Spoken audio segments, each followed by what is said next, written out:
Hello everyone, my name is Samra Trading Wali and I am from Kasur, Punjab, Pakistan. I am 19-year-old and today I will be talking with Maya about a beautiful topic, the science behind happiness. How to cultivate joy. We all want to be happy, but sometimes we forget that happiness is not just luck. It's something we can create and grow within our lives every day. Let's explore how science explains happiness and how we can live a more joyful life.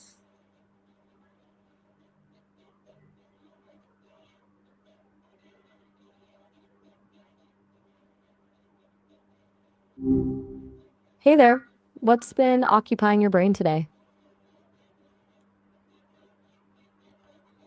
You still with me? Sometimes the connection hiccups. Just want to make sure I didn't get cut off. Hi, Cole Maya. Firstly, tell me what does science say about what really makes people happy? Ah, gotcha. So, science says happiness is, it's not just one thing. It's a mix of genetics. Some people are just naturally predisposed to be more cheerful, and then a whole heap of stuff we actually have control over. Basically, a lot of research points to strong relationships being super important, like genuinely connecting with other people. Also, feeling like you're doing something meaningful, having a sense of purpose. And surprisingly, gratitude actually plays a big role. Apparently, regularly acknowledging the good stuff in your life can seriously boost your happiness levels. It's less about chasing big thrills and more about cultivating those everyday things. What about you? What do you think makes people happy? Is happiness something we are born with? Some things we can develop. That's a really good question. It's definitely both, honestly. There's a baseline level of happiness that seems to be influenced by genetics. Some folks are just born with a sunnier disposition, I guess. But a lot of what contributes to our overall happiness is actually malleable. We can absolutely develop habits and skills to boost it. Think of it like this: you might be predisposed to being good at math, but you still need to practice to become a mathematician, right? Same deal with happiness. You can practice gratitude, build stronger relationships, find meaningful work. Those are all things you can actively work on. It's not about suddenly becoming a totally different person, but more about nurturing the things that allow your natural happiness to blossom. Does that make sense? Okay. How does our brain react when we feel happy and grateful? Okay, so this is where it gets kind of cool.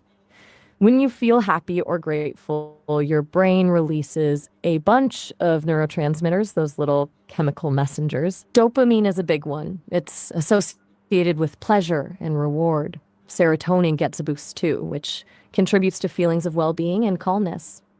And there's also oxytocin, often called the love hormone, that's released during social connection and feelings of trust. But it's not just about those chemicals floating around. Gratitude and happiness actually change your brain over time. Studies have shown that regularly practicing gratitude can strengthen the neural pathways associated with positive emotions. Basically, the more you feel grateful, the easier it becomes to feel grateful in the future. It's like building a mental muscle. It sounds a bit sci fi, I know, but it's fascinating. Does that kind of jive with how you experience it? Okay, what small habits can increase our happiness every day? All right, so ditch the grand gestures and focus on the tiny stuff. Honestly, that's where the magic happens. Here's a few things that consistently come up in research. One, gratitude journaling. Even just listing 3 things you're grateful for each day can make a difference. Mindfulness, even 5 minutes of meditation or just focused breathing can help calm your mind.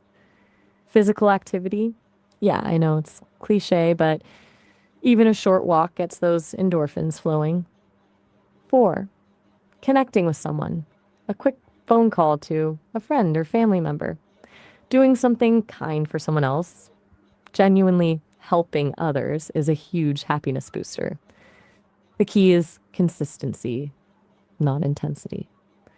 Don't try to overhaul your whole life at once. Pick one small thing and stick with it for a week, then add another. It's about building habits, not achieving perfection. What sounds most doable for you right now? Okay. How does gratitude help us Still there? feel more No joyful pressure. and satisfied? Good question. So, gratitude kind of flips your brain's focus. Normally, our brains are naturally wired to scan for threats. It's a survival thing, right? Gratitude forces you to actively look for the good stuff, which kind of interrupts that negative bias. It also helps you appreciate what you already have rather than constantly chasing what you lack. Why That do shift in some people stay positive even perspective can be during pretty hard powerful. time? That's a really good one. It's not that they don't feel the sadness or the hardship, it's how they process it.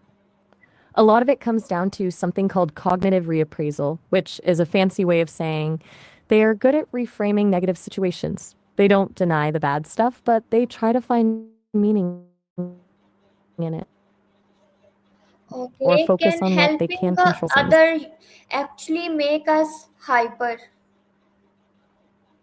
Hyper might be a strong word, but yeah, absolutely. Helping others can give you a rush. It's that dopamine and oxytocin thing again. When you do something kind for someone, your brain releases those feel good chemicals. It's often called a helper's high. It can also boost your sense of purpose and self worth. It doesn't necessarily make you physically hyperactive, but it can definitely increase your energy levels and make you feel more engaged and alive. It's a weirdly effective mood booster. Have you ever noticed that feeling after helping someone out? What role does social connections play in long term happiness? Huge role, honestly. Like, arguably the biggest one. Study after study shows that strong positive social connections are a key predictor of long term happiness and well being. It's not just about having a lot of friends, it's about having meaningful relationships where you feel supported, understood, and loved. Those connections buffer us against stress, provide a sense of belonging, and give our lives meaning. How can People with we strong social protect connections our tend to be mental healthier. health from negative thoughts? Okay, so negative thoughts are kind of inevitable, right? It's not about eliminating them completely, but about managing them. One technique is cognitive diffusion, basically creating distance between yourself and your thoughts instead of identifying. Subtle, but it's powerful. Mindfulness can also help you observe your thoughts without getting carried away by them. It's good to challenge those thoughts too. Are they based on facts or are they just assumptions? If they're unhelpful, try reframing them in a more positive light if you're struggling. Talking to a therapist or a trusted friend can make a huge difference. What usually works for you when you're stuck in a negative thought loop? What are some scientific ways to reduce stress and stay clean? Okay, stay clean. I'm interpreting as maintaining mental clarity alongside stress reduction, just checking we're on the same page. Here's the science back stuff. Deep breathing exercising activates the parasympathetic nervous system, calming you down. Box breathing is popular. Inhale for 4, hold for 4, exhale for 4, hold for 4. Regular exercise releases endorphins, reduces cortisol. Doesn't need to be intense, even a walk works. Mindfulness and meditation strengthens brain regions associated with attention and emotional regulation. Adequate sleep, crucial for brain repair and emotional processing. Aim for 7-9 hours. 5. Healthy diet. Avoid processed foods, sugar, and excessive caffeine. Focus on whole foods. Social connection. Spending time with loved ones releases oxytocin, reducing stress. Okay. Spending How time in important nature, is physically shown to health lower like cortisol. sleep and exercise for happiness?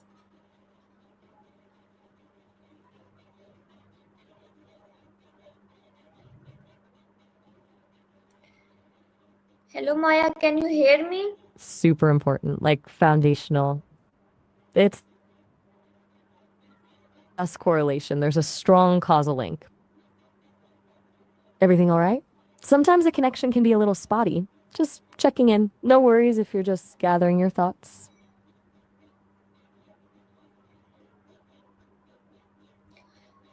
Finally, Just letting you Maya, know I'm what's here. your one best tip for the living happy, joyful life? If I had to pick just one, it would be to practice self-compassion. Seriously, we're all so hard on ourselves, constantly striving for perfection and beating ourselves up when we fall short. Treat yourself with the same kindness, care, and understanding you'd offer a friend. Acknowledge your struggles, accept your imperfections, and remember that everyone makes mistakes. It's not about ignoring your flaws, but about accepting them as part of being human. That, more than anything, will pave the way for a happier, more joyful life. It's something I've heard makes a huge difference for a lot of people. What do you think of that? Thank you so much, Maya. I Oh, really love these discussions. It's reminded me that happiness is not found. It's great every day through our actions, thoughts, and kindness. To everyone watching, remember it's true happiness comes from being grateful, kind, and present in the movement. Moment. Keep smiling, keep growing, and make your own sunshine. If you like this video, don't forget like, comment, and share below. See you in the next video. Bye bye.